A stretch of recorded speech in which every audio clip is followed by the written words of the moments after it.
Bismillahirrahmanirrahim. Assalamualaikum warahmatullahi wabarakatuh. Semoga kita selalu dalam lindungan Allah Subhanahu wa Ta'ala dan semoga Allah memberkahi setiap langkah kita. Dan sekarang insya Allah kita akan masuk ke lanjutan hadis qudsi ini di hadis nomor 129 dan masih berhubungan dengan Nabi Musa alaihissalam, kisah Musa alaihissalam bersama dengan malaikat maut alaihissalam. Baik teman-teman sekalian, saya akan langsung masuk. Untuk kali ini saya tidak mengulangi hadis tentang kisah Nabi Musa alaihissalam dengan Khidir, karena ini kisah yang masyhur dan juga bahasan kita cukup panjang hadis pada hari ini. Semoga Allah SWT berkahi. Maka saya akan langsung masuk membaca hadisnya, terjemahan, dan insya Allah kita coba mengambil mutiara-mutiara ilmu dari hadis yang mulia ini. Hadis ini di halaman 140 bagi yang pegang bukunya, urutan dari awal kita belajar 129, sahih dari Abu Hurairah radhiyallahu anhu bahwa Rasulullah sallallahu alaihi wasallam bersabda, "Ja'a malakul maut ila Musa alaihi salam, faqala lahu ajib rabbak." Qala falatama Musa alaihi salam 'aina malakil maut fafaqa'aha. Qala faraja al-malaku ila Allah ta'ala faqala innaka arsaltani ila 'abdin laka la yuridu al-maut wa qad faqa'a 'aini.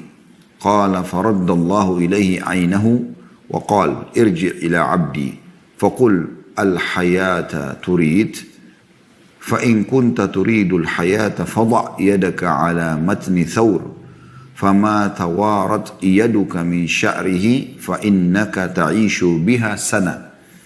قال ثم مه. قال ثم تموت. قال فالآن من قريب ربي أمتني من الأرض المقدسة رملة أو رمية بحجر. Saya ulangi, ربي أمتني من الأرض المقدسة رمية بحجر. قال رسول الله صلى الله عليه وسلم والله لو أني عنده لأريتكم قبره إلى جانب الطريق عند الكثيب الأحمر. Terjemahannya, kata Nabi SAW, malaikat maut datang kepada Musa AS. Lalu berkata kepadanya, penuhilah panggilan Rabbmu. Lalu beliau bersabda, maka Musa alaihissalam menampar mata malaikat maut, lalu mencungkilnya. Kemudian malaikat maut atau malaikat ini kembali kepada Allah Ta'ala seraya berkata, engkau mengutusku kepada hambamu yang tidak menginginkan kematian. Dan dia mencongkel mataku. Beliau SAW melanjutkan hadisnya, lalu Allah mengembalikan matanya kepadanya, maksudnya malaikat maut seraya berfirman, kembalilah kepada hambaku lalu katakan, apakah kamu menginginkan kehidupan? Jika kamu menginginkan kehidupan, maka letakkanlah tanganmu di atas punggung sapi. Lalu dari bulunya yang menempel pada tanganmu, maka kamu akan hidup 1 tahun dengannya. Setiap helai bulu tersebut. Musa bertanya alaihissalam, kemudian setelah itu apa? Maka dijawablah, kemudian kamu akan mati. Atau kemudian mati. Musa alaihissalam berkata, kalau begitu sekarang saja, wahai Rabbku, matikanlah aku di tanah yang disucikan, sepanjang lemparan batu. Rasulullah SAW bersabda, demi Allah, sekiranya aku di sisinya, niscaya benar-benar aku perlihatkan kuburnya kepada kalian. Berada di samping jalan di sisi Bukit Merah. Hadis ini riwayat Bukhari dan Muslim. Baik, ini adalah bacaan. Untuk kita baru baca bahasa Arab hadis dan terjemahnya secara letterlet.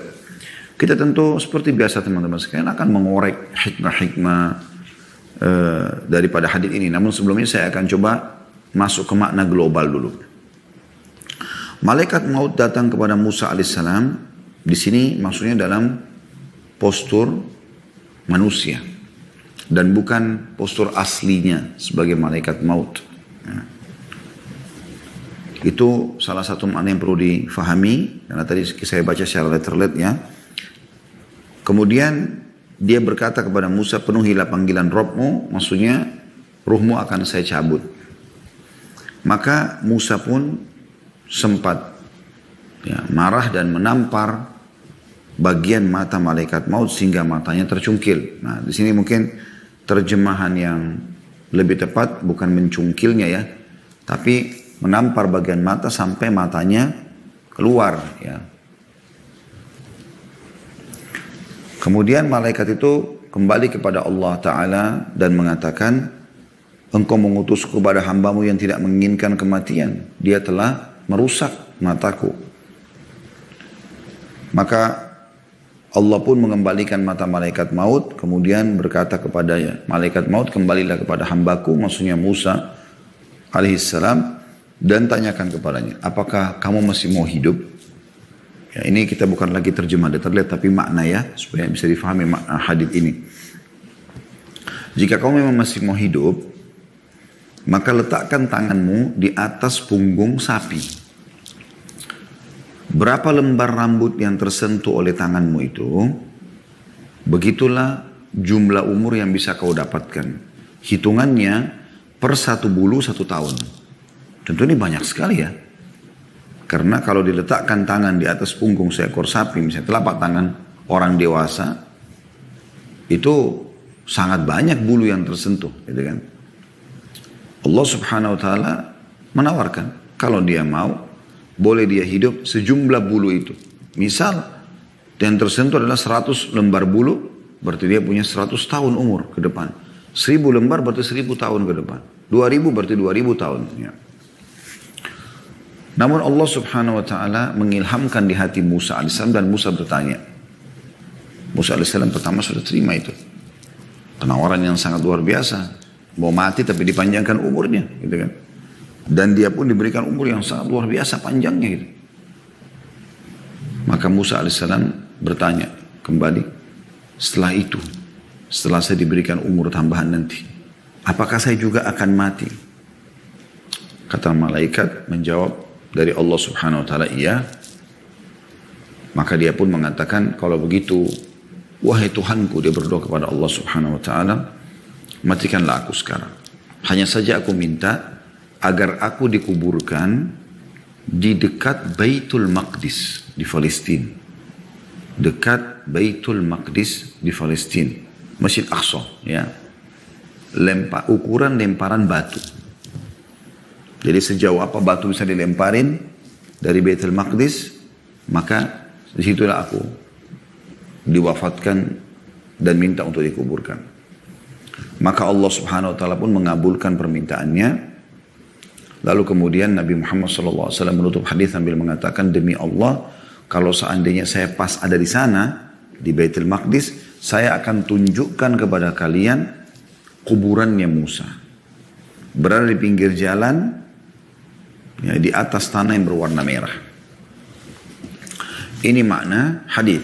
Saya berharap teman-teman sekalian yang mengikuti acara kita ini, insya Allah, baik yang live ataupun setelahnya, sudah bisa memahami makna global hadis. Tadi kan kita baru membaca secara letterlet. Baik. Sekarang teman-teman kita lebih dalam untuk mempelajari hadis ini dan insya Allah mengambil hikmah-hikmah, pelajaran-pelajaran, mutiara-mutiara yang sangat mahal. Yang pertama, bahwasanya semua jiwa pasti akan mati. Tidak terkecuali. Termasuk para nabi-nabi.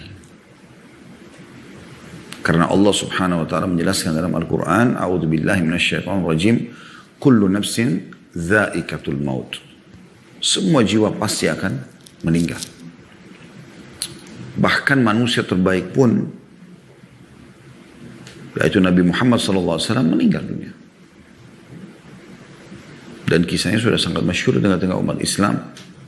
Beliau meninggal dan sampai hari ini kuburannya pun masih bisa diziarahi oleh umatnya. Bahkan disunnahkan kita untuk menziarahi kuburan beliau, mengucapkan salam kepada beliau SAW. Berarti semua orang akan meninggal. Semua orang akan menemui ajalnya dan akan dieksekusi oleh malaikat maut. Hanya saja teman-teman sekalian, kita akan bicara di mutiara yang pertama ini tentang masalah kepastiannya mati insya Allah dengan dalil-dalilnya. Setelah itu kita akan kembali untuk ke mutiara yang kedua, yang ketiga dan seterusnya. Seperti biasa tentunya. Maka saya akan coba teman-teman sekalian biidznillah coba mengangkat bahasan khusus dulu tentang masalah kematian. Kita perlu ketahui teman-teman sekalian, ya, tadi yang saya bacakan ayat itu dalam surah Al-Imran ayat 185 ya. Kembali saya ingatkan, A'udzubillahi minasyaitonirrajim, kullu nafsin dha'iqatul maut. Lanjutannya, wa innama tuwaffawna ujurakum yawmal qiyamah faman zuhziha 'anil nari wa udkhilal jannata faqad faz wa mal hayatud dunya illa mata'ul ghurur. Tiap-tiap yang berjiwa akan merasakan mati. Dan sesungguhnya pada hari kiamat disempurnakan pahala kalian. Balasan kalian akan dapat. Barang siapa yang dijauhkan dari neraka dan dimasukkan ke dalam surga, maka sungguh ia telah beruntung. Ketahuilah, kata Allah SWT, kehidupan dunia itu tidak lain hanyalah kesenangan yang memberdayakan. Dan ini tidak mungkin luput dari siapapun. Termasuk Nabi Muhammad SAW tadi saya katakan, dan Allah ceritakan itu dalam surah Az-Zumar ayat 30. Surah Az-Zumar ayat 30. A'udzu billahi minasyaitonir rajim, innaka mayyitun wa innahum mayyitun. Kau hai Muhammad akan mati dan mereka pun akan mati. Maksudnya selain daripada kamu semua juga akan mati. Juga Allah memastikan hal tersebut dalam surah Al-Anbiya, surah Al-Anbiya ayat 34 sampai 35. Yang bunyinya, A'udzu billahi minasyaitonir rajim, wa ma ja'alna li basyarin min qablikal khuld afa in mitta fahumul khalidun kullu nafsin za'iqatul maut wa nabluukum bisyarri wal khairi fitnatan wa ilaina turja'un. Al-Anbiya 34-35. Artinya, kami tidak menjadikan hidup abadi bagi seorang manusia pun sebelum kau, hai Muhammad.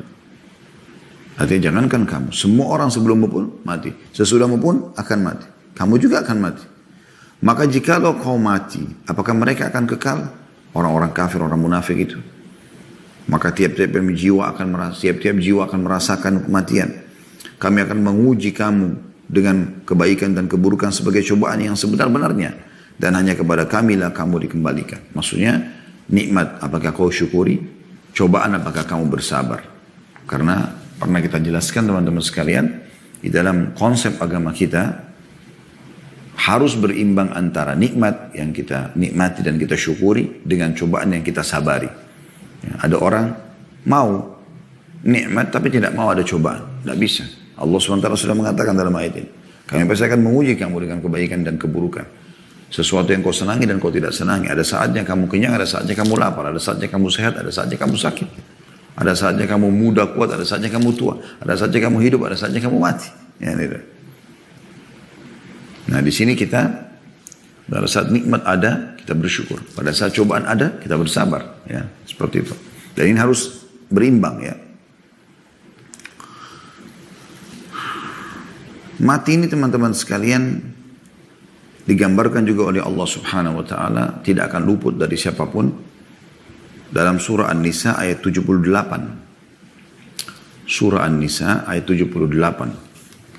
Silakan dibuka di aplikasi handphonenya yang bunyinya A'udzubillahi minasyaitonirrajim, Aynama takunu yudrikkumul mautu walau kuntum fi burujim musyayyadah. Dimanapun kamu berada, pasti mati akan mendatangi kamu. Kendati pun kamu berada di benteng yang tinggi juga kokoh. Jadi walaupun berusaha sembunyi dimanapun, pasti akan datang malaikat maut mencabut roh. Demikian pula dengan surah Al-Jumu'ah ayat 8. Allah Subhanahu wa taala gambarkan lagi. A'udzu billahi minasyaitonir rajim. Qul innal mauta alladzi tafirruna minhu fa innahu mulaqikum. thumma turadduna ila alimil ghaibi wasyahadati fayunabbi'ukum bima kuntum ta'malun.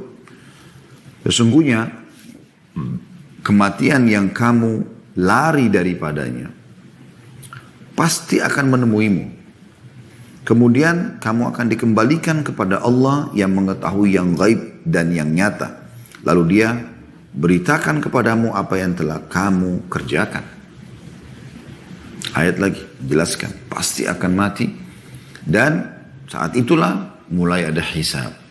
Mulai kita lihat apapun teman-teman yang kita kerjakan di muka bumi ini, dari kebaikan sekecil apapun kita akan temukan itu. Wa may ya'mal mithqala dzarratin khairan yara. Siapa yang buat seperti biji sawi dari kebaikan, senyum dengan muslim, sedekah dengan sepotong roti, apalah ya, kita akan lihat, akan kita temukan hasilnya. Oleh karena itu kalau Anda beribadah teman-teman sekalian, ini nasihat buat diri saya dulu, kemudian teman-teman sekalian ingat, ibadah itu bukan Allah yang butuh, tapi kita yang butuh terhadap ibadah tersebut. Kita yang akan merasakan nanti balasannya. Kalau orang beribadah dengan maksud bahwasanya Allah butuh, dia seperti store kewajiban. Seperti dia kerja di perusahaan, yang penting dia kasih tugasnya ke perusahaan lalu dia terima gajinya. Bukan seperti itu kepada Allah Azza wa Jalla. Allah tidak butuh dengan amal-amal kita. Dalam sebuah hadis qudsi yang sahih, kata Nabi SAW, Allah berfirman, wahai hamba-hambaku, amal-amal yang aku perintahkan kepada kalian, sesungguhnya untuk kalian aku kembalikan buat kalian. Ditugaskan lalu kemudian diberikanlah balasan oleh Allah Subhanahu wa ta'ala. Allah tidak butuh semua itu.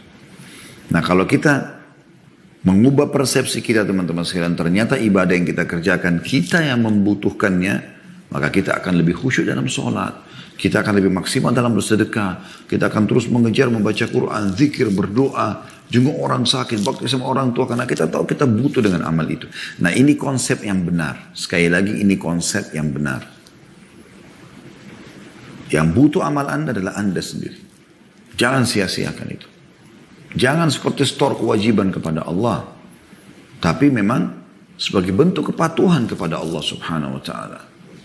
Bentuk kepatuhan. Ya, rasa cinta. Ingin mendapatkan ridha Allah Subhanahu wa ta'ala. Jadi harus difahami baik-baik tentang masalah ini. Kita akan terima semua itu. Ya, dan Allah SWT akan beritakan. Begitu juga dengan amal buruk. Sekecil apapun dari dosa yang kita lakukan, Allah SWT mengatakan, wa may ya'mal mithqala dzarratin syarran yara. Siapa yang berbuat seperti biji sawi dari keburukan, dia pasti juga akan melihatnya. Ya. Ayat yang lain tentang masalah kematian, surah Qaf ayat 19. Surah Qaf ayat 19 yang bunyinya, a'udzubillahi minasyaitonirrajim, wa ja'at sakratul mauti bil haqq dzalika ma kunta minhu tahid. Datanglah sakaratil maut, proses pencabutan ruh itu. Dengan sebenar-benarnya, kata Allah. Itulah yang kamu selalu lari darinya. Ya. Manusia selalu berusaha lari, tapi tidak akan mungkin dia bisa lari. Ini semua dalil jelas.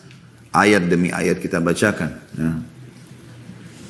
Jadi nggak mungkin orang luput dari kematian tersebut. Kemudian juga dalam surah Al-Waqi'ah, ayat 60. Surah Al-Waqi'ah ayat 60. Renungi baik-baik teman-teman. Allah Subhanahu wa ta'ala berfirman, A'udzu billahi minasyaitonir rajim, nahnu qaddarna bainakumul mauta. A'udzu billahi minasyaitonir rajim. Bunyinya, nahnu qaddarna bainakumul mauta wa ma nahnu bimasbukhin. Al-ayah yang artinya kami telah menentukan kematian di antara kamu. Pasti semua mati. Dan kami sekali-kali tidak dapat dikalahkan. Mau ototnya besar, mau kaya raya, mau punya prajurit banyak, mati. Gak bisa luput dari itu. Ya. Jadi kita sebenarnya ini adalah calon-calon mayit semuanya. Ya. Itu predikat abadi, calon mayit. Kemudian juga Al-Waqi'ah, masih surah yang sama. Kalau tadi ayat 60, ada juga diulangnya Allah SWT ayat 83 sampai 87. Ini tentang prosesi ruh yang keluar. Al-Waqi'ah 83 sampai 87. A'udzu billahi minasyaitonir rajim.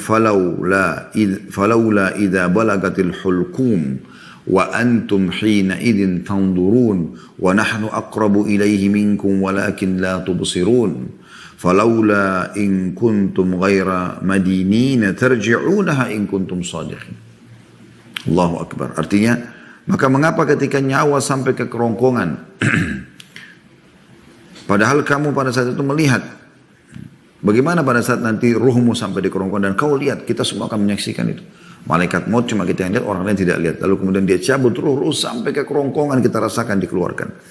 Padahal kamu ketika itu melihatnya dan kami lebih dekat kepadanya daripada kamu. Maksudnya kami kalau Allah menggunakan kata kami berarti Allah memerintahkan para malaikat lebih dekat kepada calon mayit ini daripada kamu. Walaupun kita berdiri di sebelah dia, malaikat maut tetap lebih dekat kepada si mayit tadi. Lebih rapat. Tapi kamu tidak melihat. Maka mengapa jika kamu tidak dikuasai, kamu tidak mengembalikannya? Kenapa kalau memang kau ini sebenarnya tidak dikuasai, maksudnya bukan dimiliki oleh Allah? Mengapa kamu tidak kembalikan ruh itu, nyawa itu ke tempatnya? Jika kamu adalah orang-orang yang benar. Sebenarnya makna madinin juga adalah, kalau kau tidak meyakini mati itu akan datang, baik, orang yang pas mau mati, coba kembalikan ruhnya pada dia. Kan hampir setiap hari ada orang mati kan? Apalagi teman-teman yang berhadapan dengan rumah sakit segala macam. Tahu masalah itu. Coba kalau memang betul kematian itu ya, bukan tanda dikuasainya seorang hamba oleh penciptanya, coba kembalikan. Mereka itu tidak mampu. Ya. Jadi ini diantara dari ayat Al-Quran yang jelas sekali bahwasanya mati itu akan ada. Dari hadis Nabi SAW cukup banyak sekali. Di antaranya hadis yang masyhur, hadis diriwayatkan oleh Tirmidzi,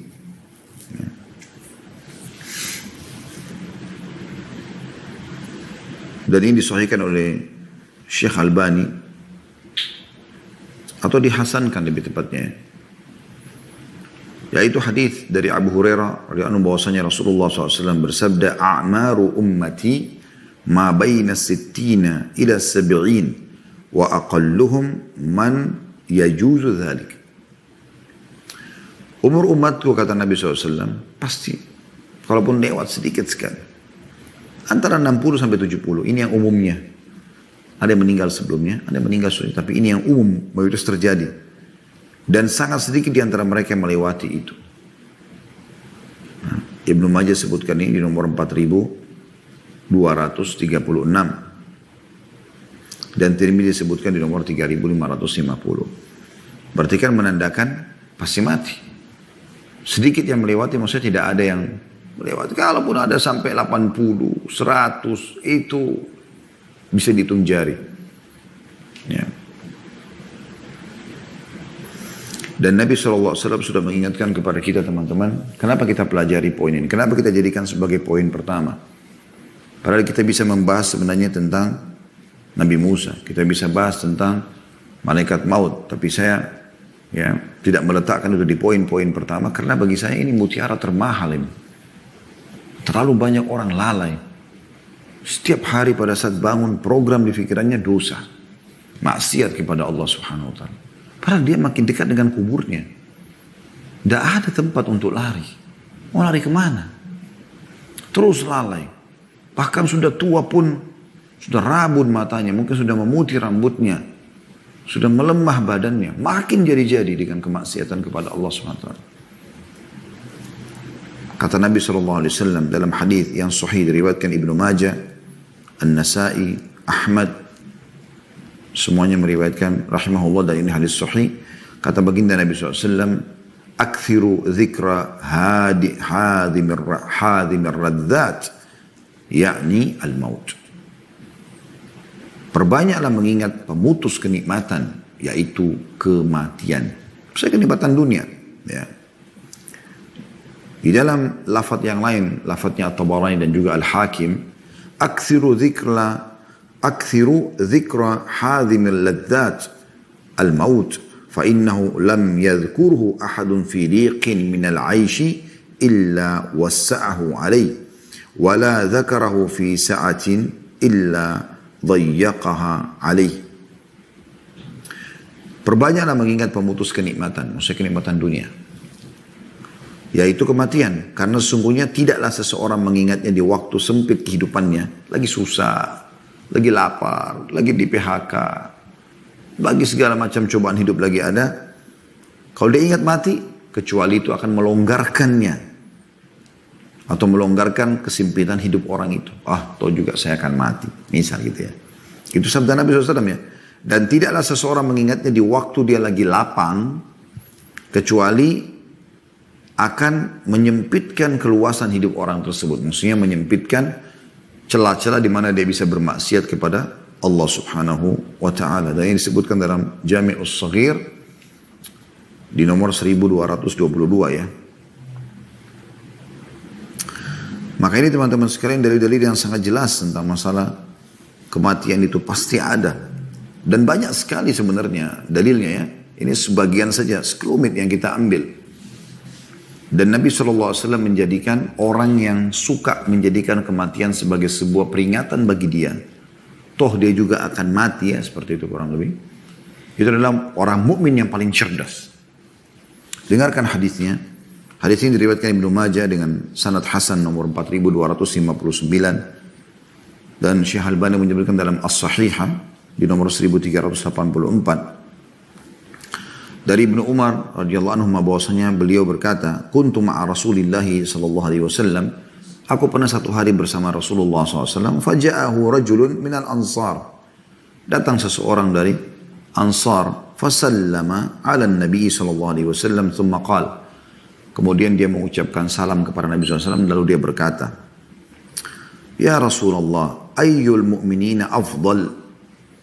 Wahai utusan Allah, siapakah orang mukmin yang paling afdal? Ini kecerdasan sahabat ini bertanya ya. Karena dia ingin mencapai derajat itu. Kita sekarang sudah beriman ya Rasulullah. Siapa di antara kita yang beriman ini yang paling afdal, yang paling mulia di sisi Allah Subhanahu wa Ta'ala? Qala ahsanuhum khuluqa. Setelah faham syariat, diamalkan orang-orang mukmin, siapa yang paling baik di antara mereka? Yang paling baik akhlaknya. Tata kerama, dermawan, ramah, senyum dan segala macam. Kemudian qala fa ayyul mu'minina akyas. Kalau begitu akhlak kami sudah tahu, berarti itu yang paling afdal. Kalau dua orang mukmin A sama B, si A sama B sama-sama ibadahnya, sholat malamnya, sholat duhanya, sholat wajibnya, segala macam hal penampilannya mirip pun menandakan orang beriman. Siapa di antara mereka yang paling afdal? Yang paling baik akhlaknya, yang paling ramah, yang paling dermawan, yang paling suka senyum dan seterusnya. Lalu orang ini dengan cerdasnya bertanya, radhiyallahu anhu, walaupun tidak disebutkan namanya, cuma dari seorang Ansar, dia mengatakan siapa orang mukmin yang paling cerdas? Ini luar biasa menandakan kecerdasan sahabat ini. Qala aktsaruhum lil maut dzikra wa ahsanuhum lima ba'dahu isti'dada ulaikal akyas. Yang paling cerdas orang beriman adalah orang yang paling banyak mengingat kematian dan yang paling bagus atau yang paling banyak memperindah persiapan untuk menghadapinya. Dari amal-amal saleh, mereka adalah orang-orang yang paling cerdas. Nah ini luar biasa hadis ini teman-teman sekalian. Hadis ini memang layak sekali untuk kita jadikan sebagai closing bahasan dalam masalah kematian ya sebenarnya. Karena banyak sekali dalil kalau kita mau bahas tentang masalah kematian. Tapi tentu kita juga sampai sini karena masih ada poin-poin mutiara yang lain yang kita ingin bahas dari hadis. Cuma ingin saya titik beratkan dari sekian banyak dalil ini teman-teman sekalian. Menjelaskan kepada kita bahwasanya mati itu pasti akan datang. Makanya Umar bin Abdul Aziz rahimahullah berkata, aku tidaklah pernah melihat suatu yang yakin, yang pasti, kecuali ya, atau seperti kematian. Tidak bisa orang lupa. Setiap detik kita bisa menghadapi kematian. Teman-teman buka matanya, buka pikirannya, buka hatinya. Setiap detik kematian bisa datang. Beliau mengatakan, namun disayangkan sekali, Sedikit orang yang mau mempersiapkan diri untuk itu. Ini dinukil oleh Imam Qurtubi dalam tafsir beliau dari perkataan Umar bin Abdul Aziz rahimahullah. Ya. Jadi ini luar biasa teman-teman sekalian bagaimana mereka mengingatkan satu sama yang lain ya. Rabi' bin Haytham rahimahullah, salah satu tabi'in yang masyhur. Beliau teman-teman sekalian menggali sebuah liang lahat ya di belakang rumahnya. Bisa kita bahasakan kuburan, tapi sebenarnya lebih tepat liang lahat karena dia bukan untuk dikubur di situ sebenarnya. Hanya dijadikan sebagai bahan muhasabah. Setiap hari dia masuk ke lubang tersebut, dia duduk sendirian merenung dinding kuburan yang sempit tanah. Lalu dia membaca firman Allah Subhanahu wa taala, Qala rabbi irji'un la'alli a'malu salihan fima tarakt. Ada ayat yang menjelaskan tentang nanti akan ada orang-orang yang menyesal pada hari kiamat. Semoga kita tidak termasuk ini ya. Dia mengatakan, wahai Tuhanku, kembalikanlah aku ke dunia lagi. Untuk apa? Untuk duduk lagi sama istri, suami, anak-anak, untuk mengembangkan usahaku, untuk membangun instansi yang aku sudah programkan, untuk masuk ke ajang politik bersaing lagi, supaya aku bisa jadi presiden, jadi menteri, jadi... Bukan. La'alli a'malu salihan fima tarakt. Semoga pada saat kau kembalikan aku ya Tuhanku, aku bisa mengerjakan amal soleh yang dulu aku tinggalkan. Yang dia nyesali nanti, yang kita sesali, na'udzubillah teman-teman pada saat meninggal itu. Kok dulu sholat duha aku itu ada yang luput ya? Kok dulu aku tidak sempat sholat di masjidnya? Kok itu ada orang miskin tidak sempat aku sedekah? Kok orang tua aku nggak sempat aku bakti? Kok teman-temanku yang sakit aku tidak jenguk? Kok kenapa majelis ilmu yang itu aku tidak hadiri? Itu yang orang sesali pada saat mati. Berharap kembali ke dunia, sujud sekali lalu mati. Saking butuhnya dengan amal saleh. Beruntung sekali teman-teman sekalian. Orang-orang yang betul-betul mengisi waktunya dengan baik. Mengisi waktunya dengan baik. Hasan Basri berkata, wahai anak Adam, kau ini hanya hitungan. Kau ini hitungan. Setiap kali kau bangun di pagi hari, berkuranglah hitunganmu itu. Jangan ikuti orang muslim, sibuk ulang tahun. Wow, makin jadi-jadi. Makin jadi-jadi. Makin di ulang tahun, mabuk-mabukan, makin berzina, makin na'udzubillah min dzalik. Selain memang ulang tahunnya tidak ada dalam Islam. Ada ulang tahun dalam Islam, tradisi mereka. Tiup lilin, makan kue, pesta-pesta. Akhi dan ukhti. Bertambah satu hari saja, syukuri kepada Allah Subhanahu wa ta'ala. Dan bergegas kalau punya dosa, taubat. Bergegas mau menyempurnakan ibadah kalau tadinya kita belum beribadah. Sampai Ibnu Hajar rahimahullah mengatakan, sudah semestinya seorang mukmin mengejar amal-amal ibadah dia yang berkurang, yang kurang. Bahkan yang bisa diqadha sama dia. Kalau memang ada yang bisa diqadha, tentu tidak semuanya ya. Misal dia udah biasa baca istighfar satu hari 100 kali. Menjalankan sunnah Nabi SAW. Satu hari dia lalai, dia sakit, dia nggak sempat. Tiba hari kedua, nggak ada salahnya dia membaca lagi istighfar itu. Segera, karena kemarin dia tidak sempat baca. Atau hari ini dia baca 200 karena kemarin 100 luput misalnya. Semoga Allah Subhanahu wa ta'ala mencatatkan bagi dia. Ya. Juga sisi yang lain, kematian itu bagi orang beriman ini, yang memang mempersiapkan dirinya beramal saleh, adalah awal segalanya. Awal segalanya. Mati itu kebahagiaan. Mati sama dengan kebahagiaan bagi orang beriman. Bahagia. Lepas dari segala macam cobaan dunia. Lapar, haus, ngantuk. Segala macam. Gangguan orang, fitnah, gunjing. Sukses, gagal. Berhasil sekali. Turun lagi nanti. Nggak ada lagi semua. Sudah selesai. Ahli surga makan bukan karena lapar. Orang kalau makan karena lapar, maka dia targetnya bukan menikmati, tapi menghilangkan laparnya. Anda pernah lapar kan? Pada saat Anda lapar, targetnya adalah menghabiskan makanan itu. Bagaimana hilang laparnya? Maka orang lapar tidak perlu mengetahui makanan enak atau tidak. Tapi kalau orang tidak lapar, maka dia akan nikmati makanan. Begitu keadaan ahli surga. Mereka makan bukan karena lapar. Mereka minum bukan karena haus. Ya. Bahkan dinukil dari beberapa pendapat ulama, di surga orang sudah tidak tidur lagi. Kenikmatan abadi. Luar biasa kenikmatan yang selalu selamanya, kata Allah SWT, khalidina fiha. Kita sedang menuju kepada itu. Makanya para salaf, kalau ada yang mau meninggal antara mereka, teman-temannya datang mengatakan berita gembira buat kamu. Orang mau mati dibilang berita gembira. Kalau kita yang belum paham agama kadang-kadang nangis. Enggak. Berita gembira buat kamu. Mereka senyum. Karena sebentar lagi kau akan bertemu dengan Allah. Sebentar lagi kau akan ketemu dengan Rasulullah SAW. Sebentar lagi kau akan melihat hasil daripada amal solehmu. Bergembira. Mereka sangat gembira. Dan Allah jelaskan dalam Al-Quran masalah itu. Orang mukmin kalau meninggal dunia, maka akan datang malaikat yang menjelaskan kepada mereka, mengatakan, Allah khawfu, jangan kalian takut. La khawfun alaikum wala antum tahzanun. Ya.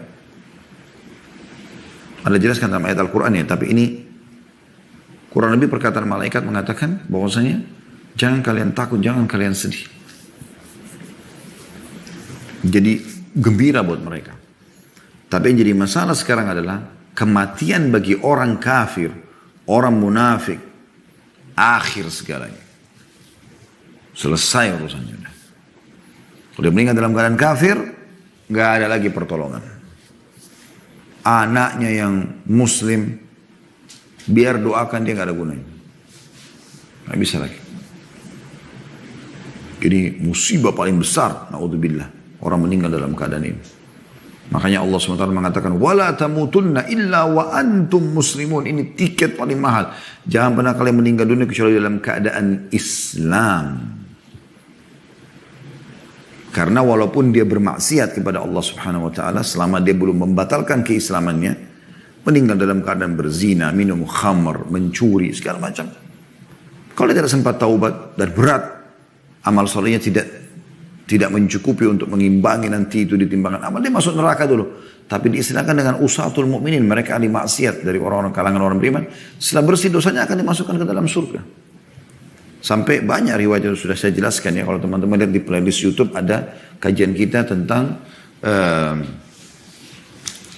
kajian kitab ya, Rasulullah SAW cerita tentang surga dan neraka. Itu insya Allah teman-teman saya ajak untuk mengikuti. Saya akan mereview kembali, tapi memang tentang bab nerakanya saja ya. Itu di hari Senin sore, 3:30 sore, waktu Indonesia Barat insya Allah. Kita ada kajian membahas kumpulan doa-doa sesuai dengan Al-Quran dan Sunnah. Dan itu ada, kita sekarang sedang membahas doa akhir, di tasyahud akhir sebelum salam.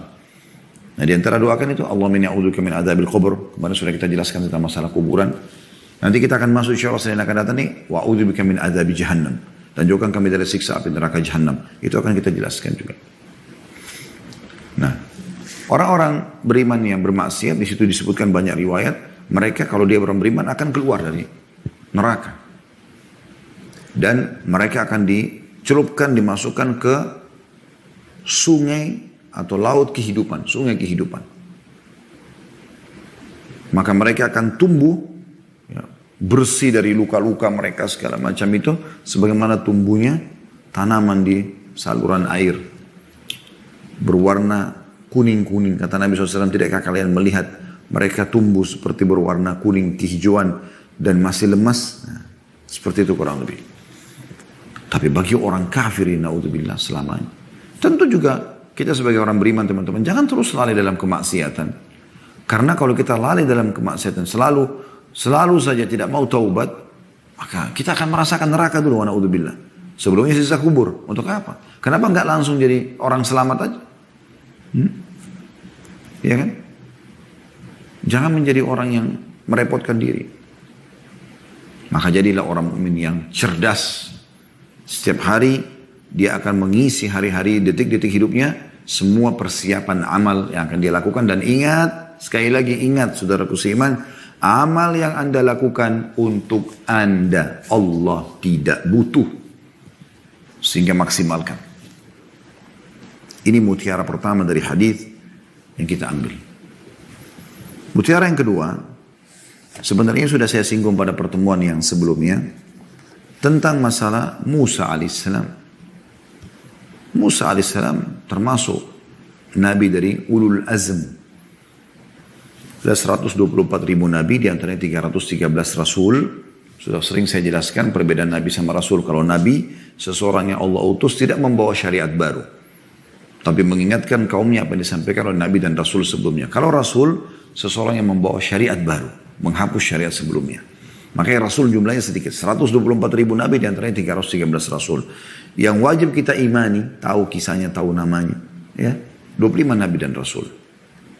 Makanya Allah katakan dalam Al-Quran, ada di antara mereka yang sudah kami ceritakan, hai Muhammad, ada di antara mereka yang juga yang belum kami ceritakan kepadamu dan umatmu.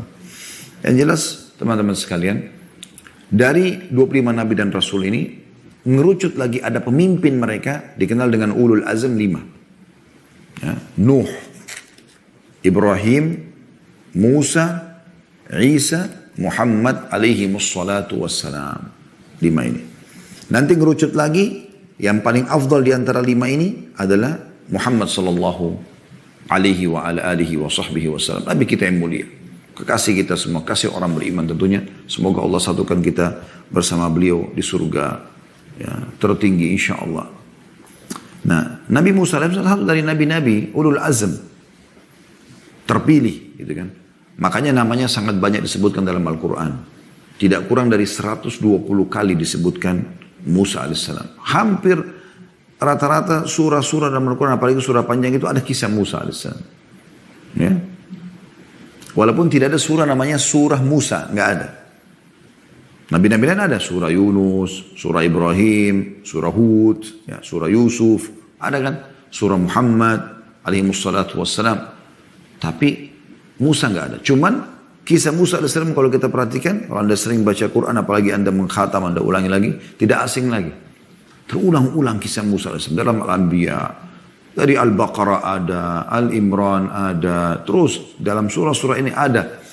Dalam Al-Qasas, hampir semuanya surah ini ada nama-nama Musa alaihissalam. Nah, banyak sekali disebutkan. Bahkan lebih banyak disebutkan namanya daripada Nabi Muhammad SAW sendiri. Tapi bukan berarti lebih mulia daripada Nabi Muhammad SAW ya. Cuma memang banyak hal yang kita disuruh ambil pelajaran dari kisah beliau. Termasuk yang kita jelaskan pada pertemuan yang lalu di hadis sebelumnya ya. Hadis nomor 128 tentang kisah beliau alaihi salatu wassalam dengan Khidir alaihi salatu wassalam. Jadi memang Musa alaihissalam punya kisah sendiri dan Nabi mulia yang perlu kita ketahui kisahnya kurang lebih seperti itu. Tapi yang saya sebutkan pada kesempatan ini adalah kurang lebih 120 kali disebutkan namanya yang saya temukan datanya gitu ya. Dan banyak sekali yang kita bisa ambil pelajaran dari kisah beliau, di antaranya tentu kisah yang unik ini. Yaitu kisah bagaimana dia berhadapan dengan malaikat maut. Ya. Kemudian dia memukul malaikat maut. Ini kan kalau nggak dijelaskan dengan benar orang bisa salah fahamin. Berarti manusia bisa lawan malaikat. Nah ini perlu diluruskan. Tentu jawabannya tidak bisa. Di sini malaikat bukan datang dalam postur aslinya malaikat. Tapi datang dalam rupa manusia. Maka pada saat malaikat maut datang dan mengatakan kepada Musa alaihissalam, ya, jawablah panggilan Tuhanmu. Artinya dia mau matikan. Musa alaihissalam di sini memukul malaikat maut bukan karena tidak patuh kepada perintah Allah Subhanahu wa taala. Karena malaikat maut dalam bentuk manusia, ada kemungkinan ini malaikat atau bukan. Maka Musa alaihissalam menamparnya. Karena bahasa ini bahasa berat. Jawab panggilan Tuhan maksudnya, saya akan matikan kau sekarang. Mirip kalau ada orang datang kepada kita lalu mengatakan, saya akan matikan kau sekarang. Saya lihat ini manusia. Siapa kau ini mau matikan saya gitu ya. Seakan-akan akan menyerang dia. Ya, karena proses pencabutan ruh kan akan dicabut ruhnya. Gitu. Dikeluarkan dari ubun-ubun ya. Nah, di sini teman-teman sekalian, yang perlu kita pahami adalah bukan berarti Musa alaihissalam membangkang terhadap perintah Allah. Bukan juga malaikat maut tidak bisa melawan. Jangan itu yang difahami, jangan itu yang dibahas. Yang kita sedang bahas adalah bagaimana mukjizat Nabi Muhammad SAW dalam menyampaikan apa yang terjadi tentang Musa alaihissalam di akhir hidupnya. Mukjizatnya di sini. Karena kalau bukan mukjizat Nabi Muhammad SAW tidak sampai kepada kita informasi ini. Sebagaimana juga kisah beliau sama Khidir alaihissalam. Itu satu sisi.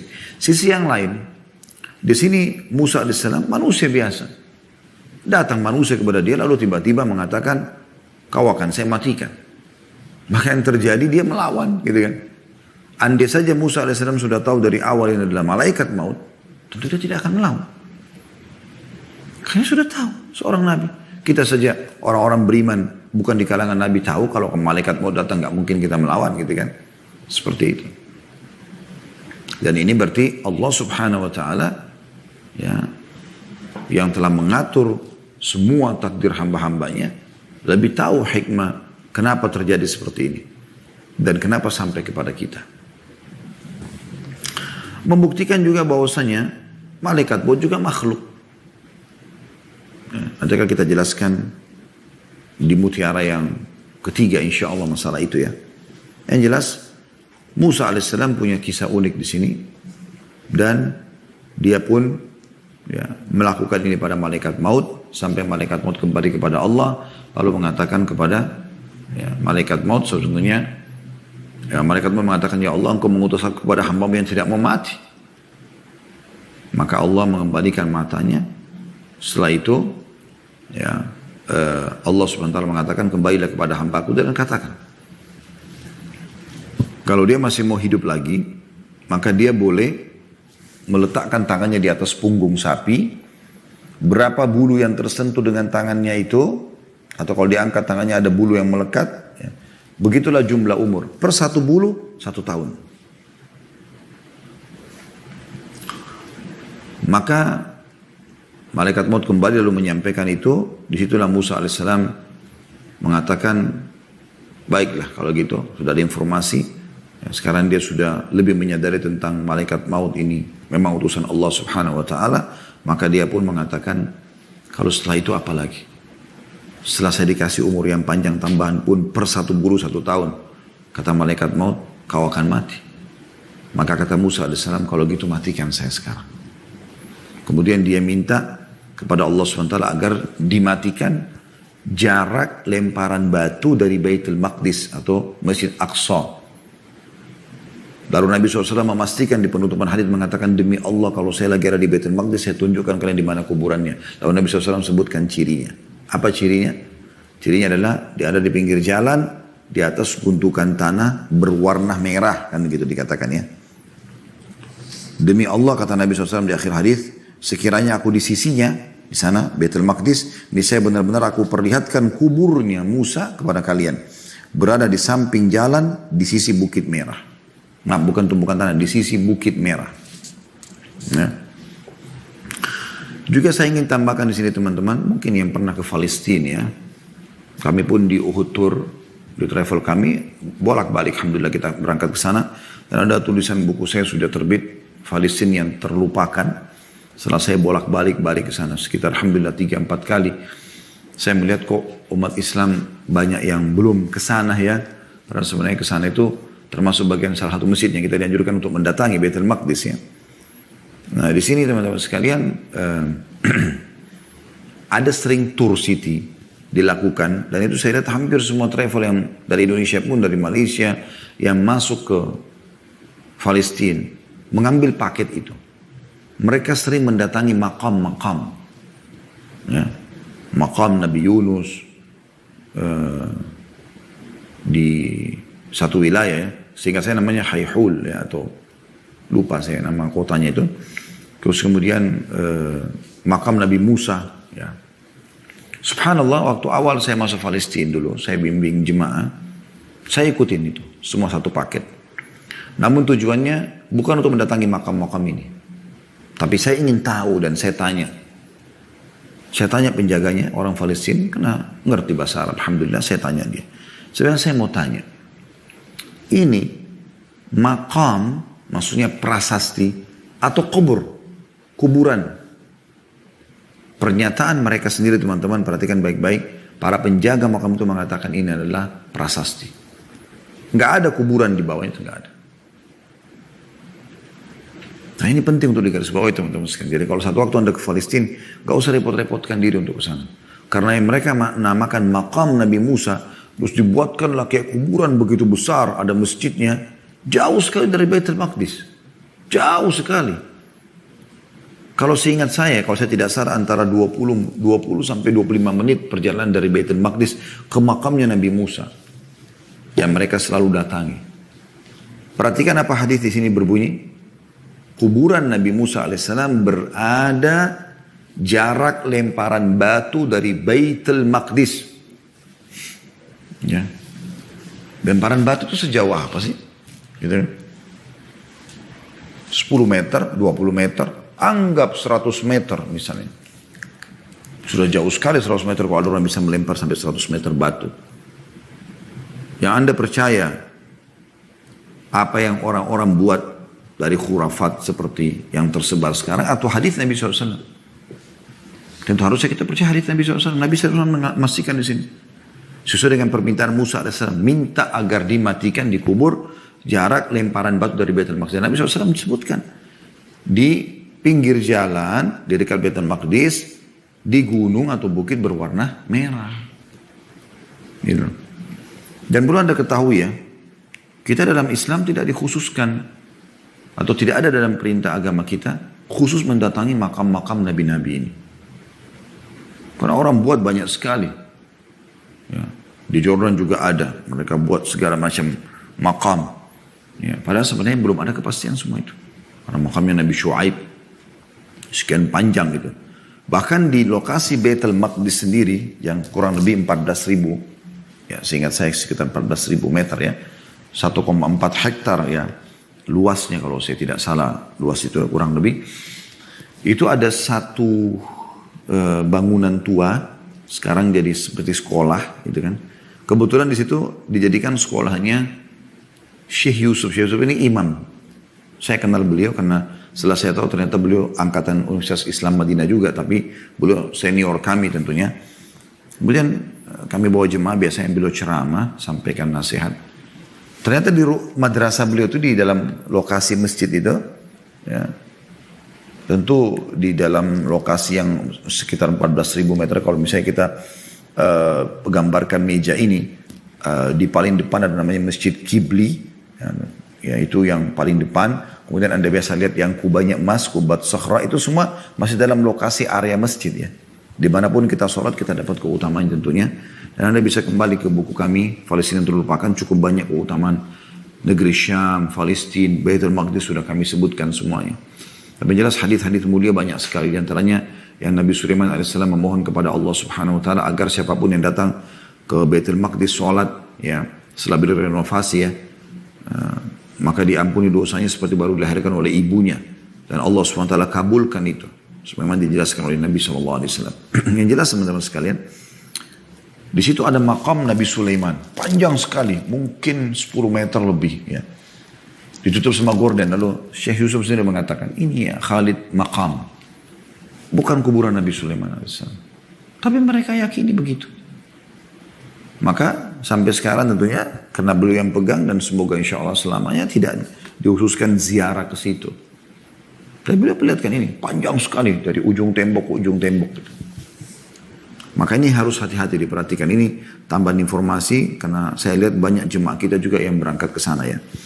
Baik, ini yang berhubungan dengan Musa alaihissalam dan akhirnya beliau juga meninggal dunia serta tidak dinukil riwayat bahwasanya Nabi SAW mengatakan datanglah ke kuburannya Syuaib ada di sini, Daud ada di sini, gitu kan? Di Palestina banyak sekali tuh, termasuk Daud alaihissalam. Saya pernah datang ke sana. Orang Yahudi pada menangis sana, meyakini itu adalah makamnya Nabi Daud alaihissalam. Tapi itu semua tidak ada kepastiannya.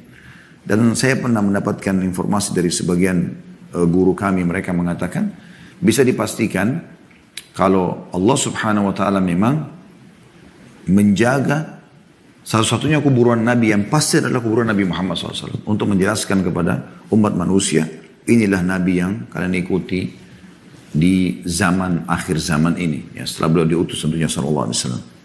Mutiara yang ketiga yang kita bisa ambil teman-teman sekalian tentang malaikat maut.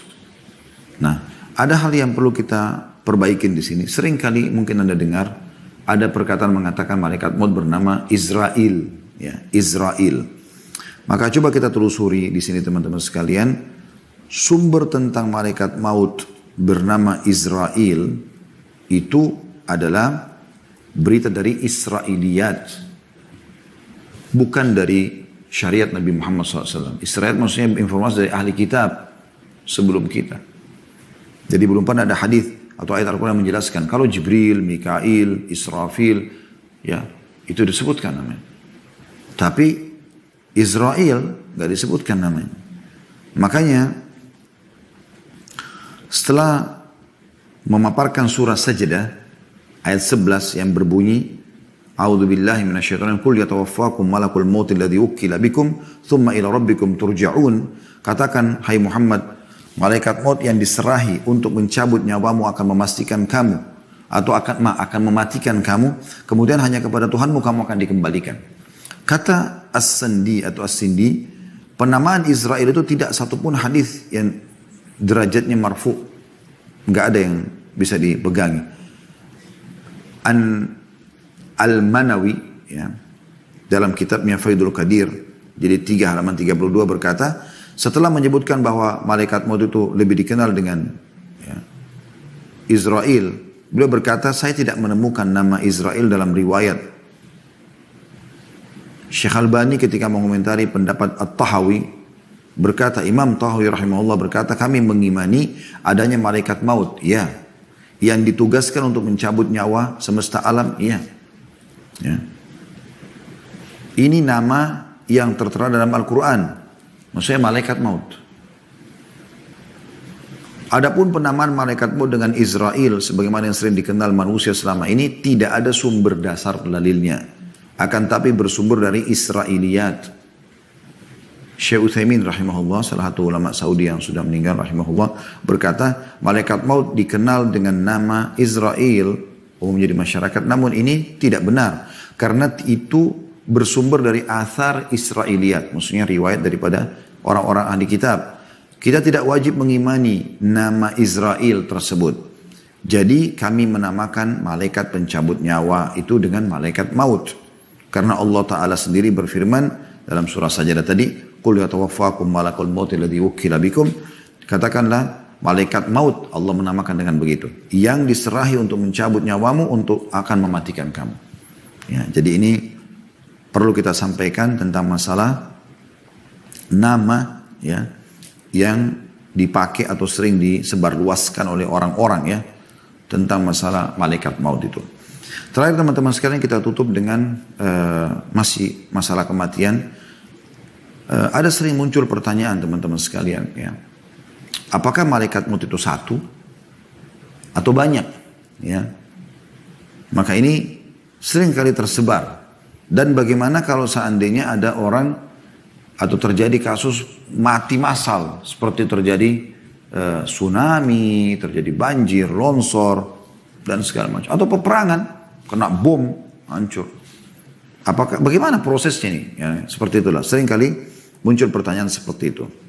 Maka perlu kita berikan rincian di sini teman-teman sekalian. Secara zahir, ayat-ayat Al-Quran yang menyebutkan tentang malaikat maut itu banyak, ya.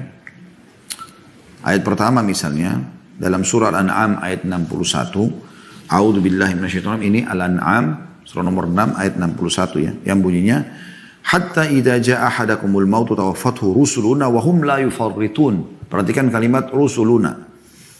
Sehingga apabila datang kematian kepada salah seorang di antara kamu, ia diwafatkan oleh malaikat-malaikat kami. Allah menggunakan jamak di sini, ya. Yang tidak melalaikan kewajiban mereka. Secara zahir berarti pencabut nyawa Banyak utusan Allah subhanahu wa ta'ala. Ya. Nah, Allah menggunakan rusul.